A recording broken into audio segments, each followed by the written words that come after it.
now going to HAPS.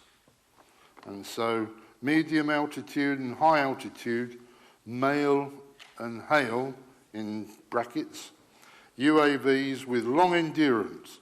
And this comes from Carl Higgins of CPI. Ah, there you are. You suddenly appeared. How's that for huh? Good afternoon. Thanks for having me. I appreciate that. I'm from CPI. CPI is an RF design house that provides products such as traveling wave tubes, block-up converters, high-power amplifiers, solid-state power amplifiers that my colleague will be speaking more about tomorrow. I'm here from the Camarillo facility and represent the Antenna Systems Division. And our focus is mainly dynamic tracking antenna systems.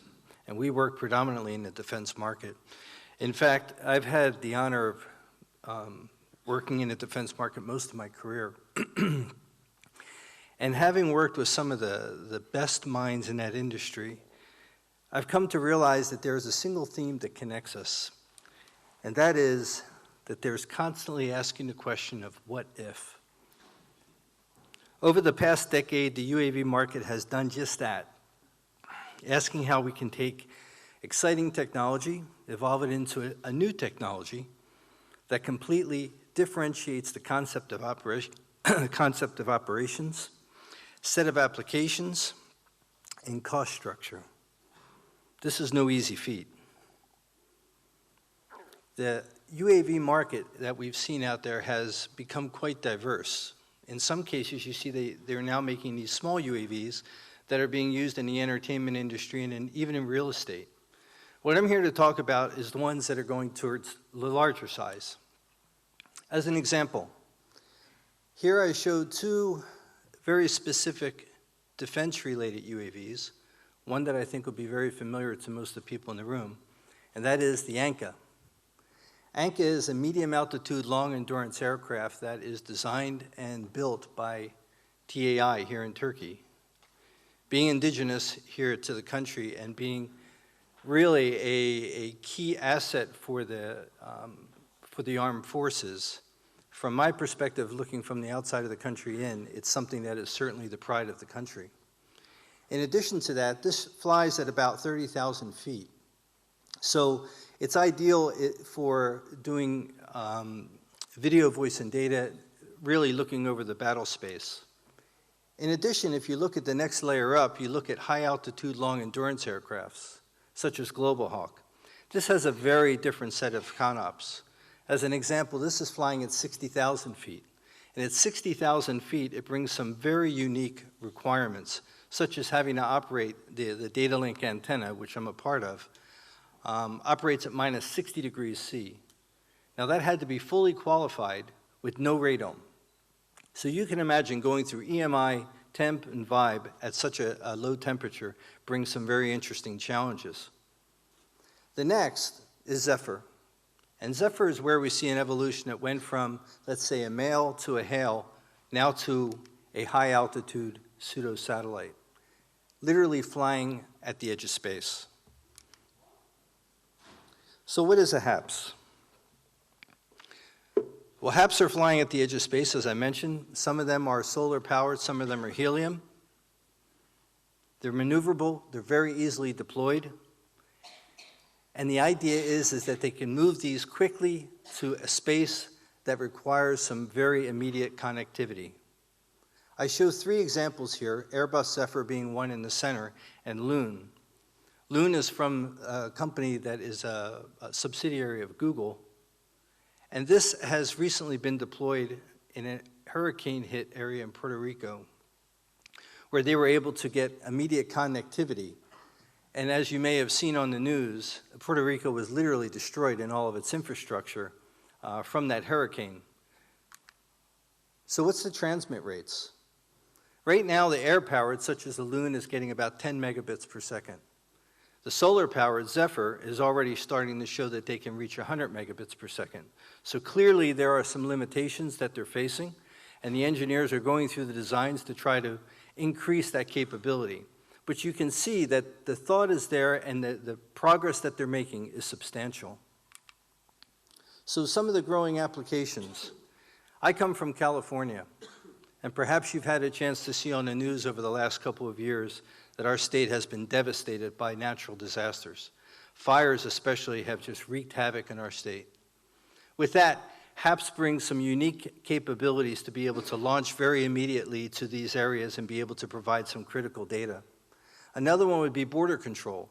And I suspect just about anyone in this room will admit that border control is of very high importance right now to our governments. Being able to protect our sovereignty is key. For us, the border with Mexico especially is one that has gotten a lot of attention. You keep hearing the term build that wall coming from our administration, and HAPS and UAVs in general are being used at a fairly extensive rate to protect those borders. Another would be the maritime lanes. One of the biggest trading maritime lanes that we have right now is between China and the US, the two largest economies in the world. But imagine the Persian Gulf as an example. How much oil travels through that area on a daily basis? And that if that flow, for whatever reason, gets hampered, economies are affected, stock markets react, economies really start to suffer, and prices increase. So these things have a direct effect on us, and HAPS are able to monitor these lanes quite effectively. Last one on this is what I'm sure my colleague after me is going to be speaking about, and that is the other 3 to 4 billion people that don't have internet access. One of the key things they're talking about with HAPS is being able to provide a mesh network that would give internet to, let's say, some very remote areas in very immediate and very low-cost methods. So let's do some comparisons to UAVs to the HAPS. If you look at endurance, the male or medium altitude long endurance can typically stay on station for about 24 hours. The high altitude long endurance can typically stay on station for 32. The target for HAPS is to stay aloft for 3 months. To give you an idea of the advancement they're already making, the Loon, the balloon one that you saw earlier in the photo, has already stayed for 223 days, or over 5,000 hours. So they're certainly making a lot of advancements. Let's look at price. The Global Hawk costs $220 million. That's a lot of money. Anka is $29 million. The target for a HAPS is $5 million. So you can imagine to be able to invest in a technology like that opens up the doors to a lot of people that simply can't afford the others. Now, that's not to say we want to confuse getting a Global Hawk and an Anka compared to a HAPS. They're different concept of operations, that I agree with. However, it goes to show how this technology is evolving and making it more accessible. So certainly there are still some challenges of currents and controls, especially when you look at that these are solar powered, they're extremely light, and in the case of the Loon, it's a balloon literally flying on the trade winds. So who's investing in this technology? It's probably no surprise they're some of the biggest and most profitable companies in the world. Airbus, Facebook, Thales, Loon, which is a part of Alphabet, Google, all of them are making a move, as well as a lot of other companies around the world. They see that there is a missing layer between UAVs and SATCOM that has to be filled and can be filled. Along with that, there's a belief that there's a cumulative annual growth rate of 15.2% between 2017 and 2023. So you can imagine that as the GDP is rising in a country, education brings opportunity, opportunity brings wealth, wealth brings even more opportunity. So it makes perfect sense that this is a market that people are going to be approaching. So where is the commonality between the UAVs and the HAPS? Connectivity.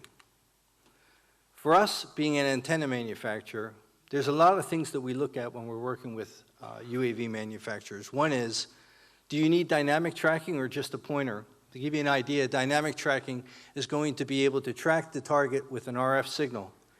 In other cases, you're tracking as a pointer where you're just taking GPS coordinates, it's being fed down into an antenna control unit, and then the antenna is going to move accordingly to track the target. That has some challenges to it, because using just the pointer is going to limit the amount of range that you can get, and range is everything when it comes to UAVs. Pointing accuracy is also important. not to mention transmit and receive capabilities and how the configuration of the pedestal is going to be designed. In some cases, an elevation over azimuth is perfectly acceptable, but then you run into challenges when it comes to the keyhole effect. In that case, we also have an XY configuration that eliminates that risk. But then you also have to consider, where is this antenna being placed? Is it going to be in an environment where it's going to have high winds, very cold temperatures? All that can play into whether you need a radome or not. And even if you don't have a radome and you're in cold temperatures, the reflector itself can be affected by cold temperatures, and if you put a heater on that, you're also going to start to distort some of the properties of the reflector. So there are some very delicate sensitivities that have to be looked at when doing an antenna design for this type of application. Transportable or fixed is also an issue. As I mentioned, HAPS, the idea behind HAPS in most cases is get it there quickly and deal with a very urgent application. So obviously the antenna needs to be able to be picked up, moved, set up, and operational in a very quick manner. Size, weight, and power, of course, is also going to play a key role. So here's an example of what a HAPS antenna looks like. This is a 1 meter reflector working in Ka band with an XY pedestal. This has been suitable to address the keyhole effect, so it can basically be installed anywhere in the world quite quickly. This is set up to be put onto a firm platform, but nonetheless, it installs low backlash motors so that we have very high pointing accuracy, and then we're also able to provide complete RF packages with it. So what's the takeaway? Number one, HAPS are an inevitable technological evolution. They're coming. They've been in development for 10, maybe 15 years, but they're really starting to make some great advancements in it right now. And as I mentioned, there are multiple applications that these play into very nicely. Next is to understand the needs for connectivity. The way we operate, it's very rare that we'll sell an antenna off the shelf. The technology just doesn't demand that. People want to come in and say, I need something very specific. We started off as a research and development house, so our willingness and understanding of designing something specific for an application is what makes us strong. Beware of one size fits all. We're a relatively small division in a big company.